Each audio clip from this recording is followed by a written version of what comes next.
Our first speaker is Percy Mistry from Vinod Menon's lab at Stanford University, and I'll let him take it from there. Thanks, Robert. So I'm just going to share my presentation. I hope you all can see it.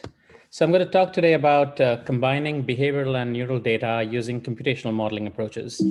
And the sort of background there is that there are, of course, multiple approaches that one can take to combining behavioral and neural data. I'm going to showcase 3 different approaches that we have used in the context in which they may or may not be useful. This is, of course, not an exhaustive set. And the key point I want to make is that using conventional sort of canonical computational cognitive models might not be adequate. I make the case that we need to augment these models with things like process dissociation, adding systemic temporal variability to the computational models, or adding sequential effects, inferring latent states or cognitive strategies over and above what might be conventional models like drift diffusion model of evidence accumulation and so on, to get the richest set of inferences that one can make from joint behavioral and neural data. And so I'll just dive into the first approach. And this is typically a good approach to use if you have a very good sense of what a strong theoretical basis for what is the structural cognitive model to use. For example, it's a 2 alternative first choice task, and you have a drift diffusion model that can explain behavior very well.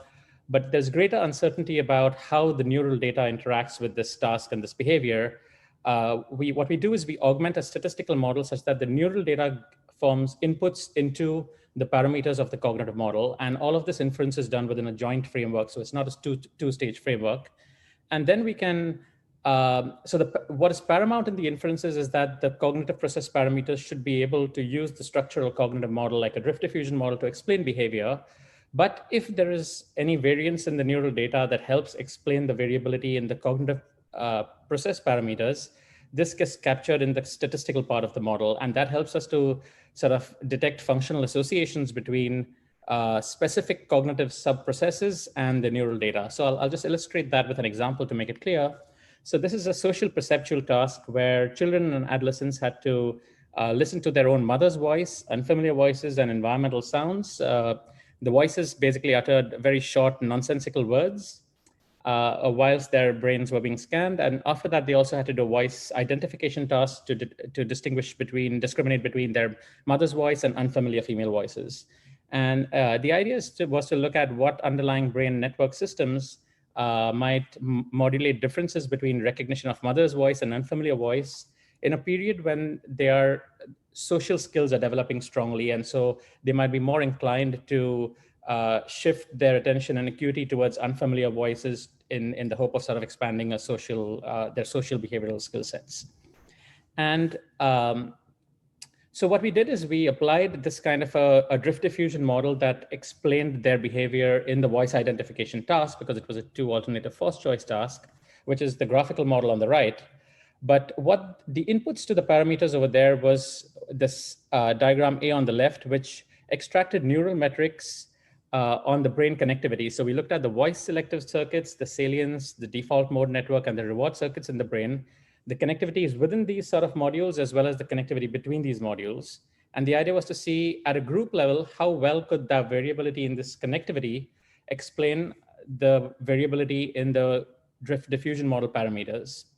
And what we saw is that the key difference between when children and adolescents reacted to unfamiliar voices versus mother's voice was the involvement of the whole reward circuit. So we saw that the connectivity of the reward circuit with both the voice sensitive and DMN networks was much, much more stronger, which is this red box on the left and these orange lines, when the acuity to unfamiliar voices was higher, but the reward circuit was completely missing from the action when the acuity to mother's voices were higher. So that sort of implicates the reward circuit in this sort of social recognition of unfamiliar voices during a very, very key developmental stage in children and adolescents. So, and the key part was when we used, without this joint modeling approach, traditional approaches using just simple raw behavioral data and looking at task activation did not identify this reward circuit in such a strong manner.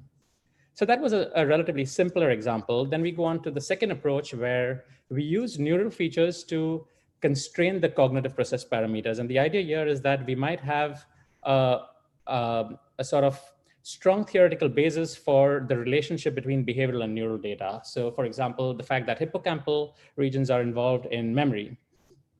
What might be less clear is for a particular task, what cognitive subprocesses underline the behavior and how do they relate to the neural data. For example, we might have competing cognitive models or subprocesses, and the behavioral model is not able to discriminate between which has better explanatory power, or the cognitive process might be quite complex. It might have multiple strategies or states and have a lot of moving parts, and it's not clear which functional subprocess is related to what neural aspect.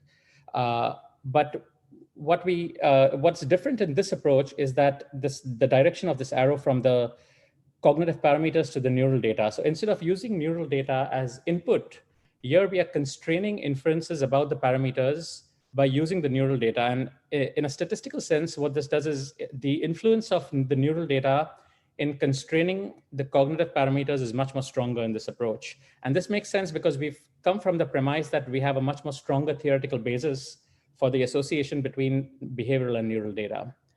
And to showcase an example, we used a task where young children had to do simple arithmetic addition subtraction problems. And we looked at children who had mathematical learning difficulties, and we gave them 8 weeks of one-to-one math tutoring. And the idea was to see whether we could identify plasticity in brain networks in response to the tutoring.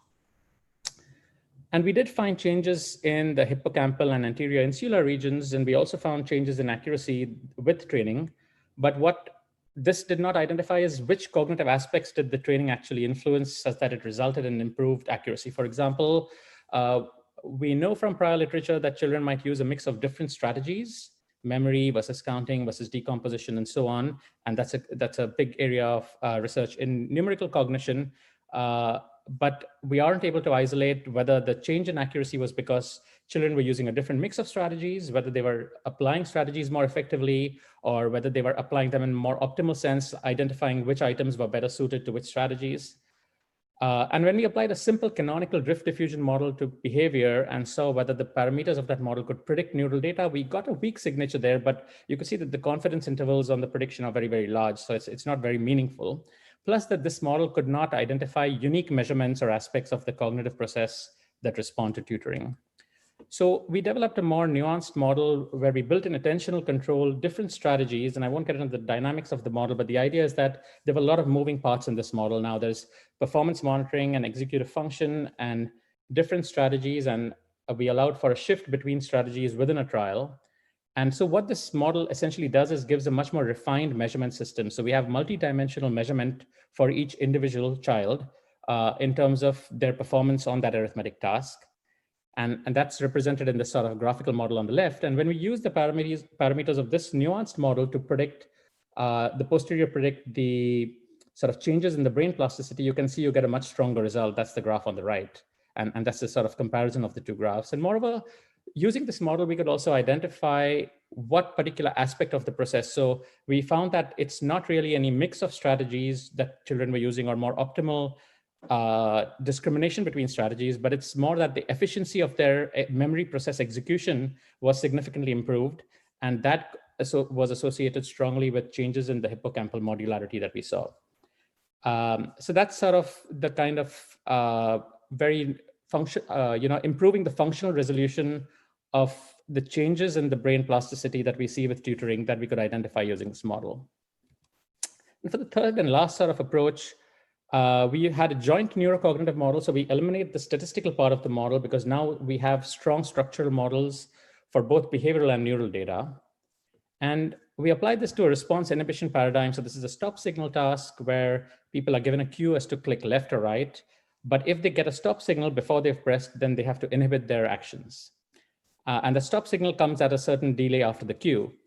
And a traditional brain analysis might look like something like this, where you have a hidden Markov model for state switching. And the idea is that this is a very attention-dependent task. So it's used to assess inhibition or impulsivity in children with ADHD, for example.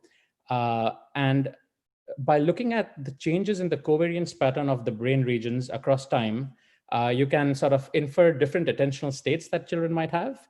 But the challenges with that approach is it's difficult to ascribe a meaning to what a specific state really means, apart from the fact that you can identify that something is changing in the brain. And it's very difficult to compare states between individuals. So what we did is, and again, I won't go into the details of the mathematics of this model, but what we did is build a cognitive model that has meaningful states, a proactive control state, a reactive control state, and an attentional lapse state, such that the parameters of the model dependent on which state they were in, and the state that they were in dependent on their whole process of belief updating sequentially over trials.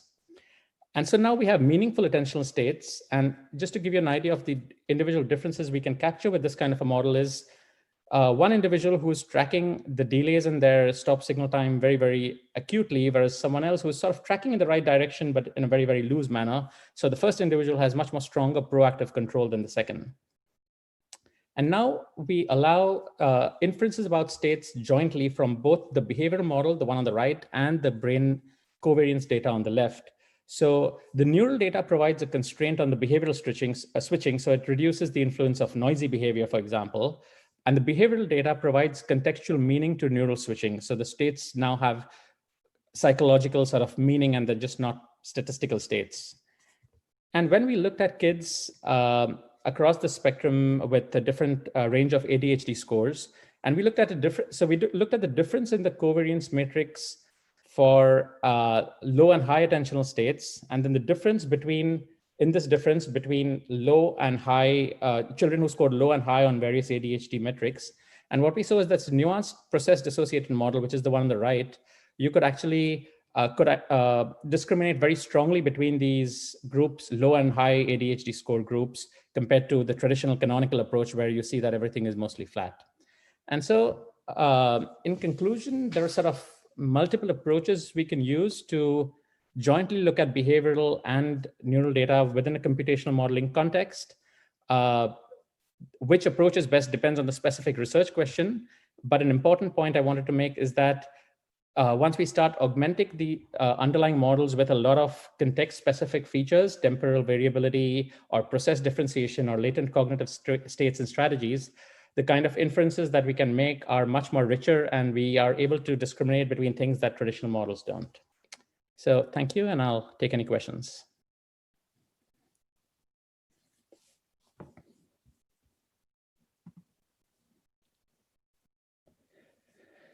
Could I ask something? Can you hear me?